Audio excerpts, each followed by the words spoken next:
warahmatullahi wabarakatuh. Perkenalkan, nama saya Delvi Novitasari. Saya dari Stikes Alifah Padang, Prodi Kesehatan Masyarakat. BTW teman-teman semua, apa kabar? Di masa pandemi ini, jangan lupa ya jaga kesehatan dan kebersihan kita.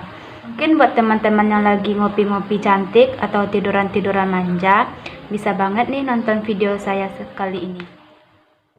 Korupsi adalah tindakan pejabat publik, baik politisi maupun pegawai negeri, serta pihak yang terlibat dalam tindakan itu secara tidak wajar dan tidak legal menyalahgunakan kepercayaan publik yang dikuasakan kepada mereka untuk mendapatkan keuntungan sepihak. Mengapa memberikan pendidikan anti korupsi?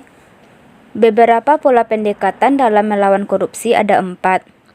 Pertama, pendekatan pengacara. Dilakukan adalah memberantas dan mencegah korupsi melalui penegakan hukum. 2. Pendekatan bisnis. Mencegah terjadinya koruptor melalui pemberian insentif bagi karyawan melalui kompetisi dalam kinerja. 3. Pendekatan pasar atau ekonomi.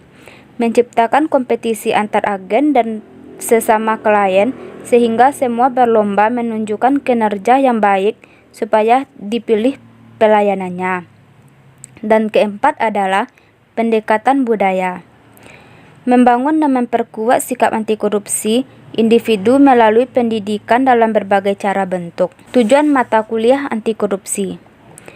Tujuan mata kuliah anti korupsi adalah membentuk kepribadian mahasiswa serta membangun semangat dan kompetisinya sebagai agent of change bagi kehidupan bermasyarakat dan bernegara yang bersih dan bebas dari ancaman korupsi. Bentuk-bentuk korupsi.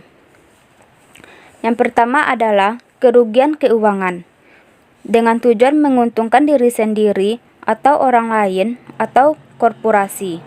2. Suap menyuap. Memberikan atau menjanjikan sesuatu kepada pegawai negeri dengan maksud supaya berbuat sesuatu. 3. Pengelapan dalam jabatan. Pegawai negeri atau orang lain selain pegawai negeri yang ditugaskan menjalankan sesuatu jabatan secara terus-menerus atau untuk sementara waktu dengan sengaja memalsukan buku-buku atau faktor-faktor yang khusus untuk pemeriksaan organisasi. 4. Pemerasan.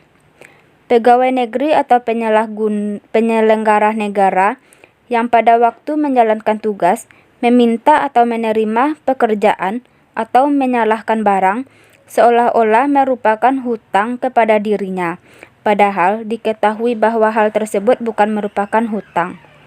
5. Perbuatan curang. 6. Benturan kepentingan dalam pengadaan. 7. Gratifikasi. Faktor penyebab anti korupsi.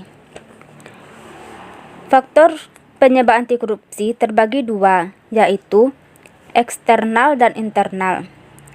Eksternal merupakan faktor pemicu terjadinya tindakan korupsi yang berasal dari luar dari diri perilaku.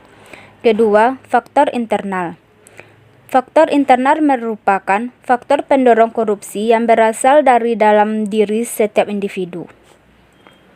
Dampak masif korupsi.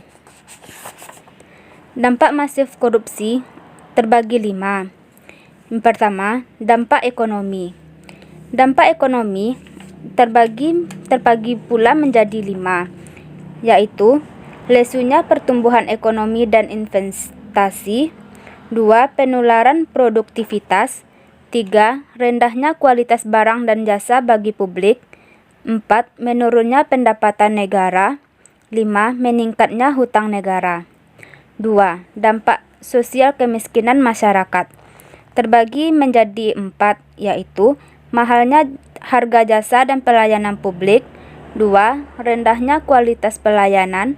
3. Terbatasnya akses bagi masyarakat miskin. 4. Harga bahan pokok semakin meningkat. 3. Runtuhnya otoritas pemerintah. Runtuhnya otoritas pemerintah terbagi menjadi 3, yaitu matinya etika sosial politik. 2. Tidak efektifnya peraturan dan perundang-undangan. 3. Birokrasi tidak efisien. 4. dampak terhadap politik dan demokrasi. Dampak terhadap politik dan demokrasi ini terbagi 4, yaitu 1. Munculnya kepemimpinan korup. 2. Hilangnya kepercayaan publik dan demokrasi. 3. Menguatkan plutokrasi. Dan 4. Menghancurnya kedaulatan. Dan yang kelima adalah dampak terhadap penegakan hukum. Dampak terhadap penegakan hukum ini terbagi menjadi 2, yaitu fungsi pemerintahan mandul dan hilangnya kepercayaan rakyat terhadap lembaga negara.